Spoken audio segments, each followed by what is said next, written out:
of course, in all the action. Patrick.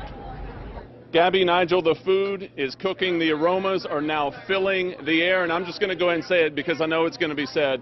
This is a hard job, but somebody has to do it, right? First stop, the trap door.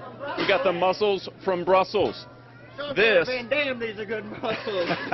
This is Alan Bryson with the trap door. Alan, how's it going? Fans are checking into their hotels down here. They're getting ready for dinner, and they're really just getting ready for these games that officially start tomorrow. But we're talking about 8 different teams with 8 devoted fan bases.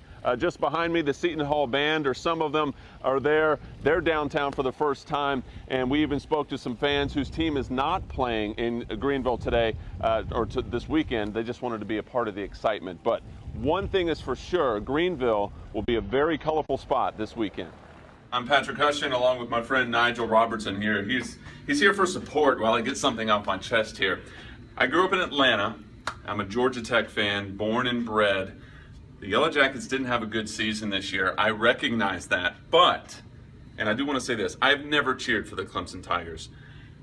They are in the ACC, though, along with the Yellow Jackets, and for that reason, and that reason alone, Tigers, I wish you well in the Orange Bowl. And with that, I'm going to toss it to a real Clemson. Driving by right now, as we mentioned, the Tiger Band. Everybody's out here right along the side of the road as they just drove by. These guys sound great. They are loud, and I'm just trying not to get hit by I'm trying to stay out of the way. Now, I was going to show you, Brianna Rollins, the Olympic gold medalist, is running down the hill tomorrow at the Clemson game. We're going to show you more of that in just a little bit, and we'll have more from the College Game Day guys coming up at 5. We're live at Clemson. Patrick Hussion, WYFF. Biltmore Winery, and for those that don't know, this is the most visited winery in the entire country, but it wasn't always that way. So we have to take a step back to see what life was like before they got to this point, and to help us do that, we have Caroline Curry with the Biltmore Winery. Caroline, one may assume that with all of this land that George Vanderbilt immediately jumped into the wine game, but that wasn't the case. The number 96 was the highest number ever worn by a Major League Baseball player.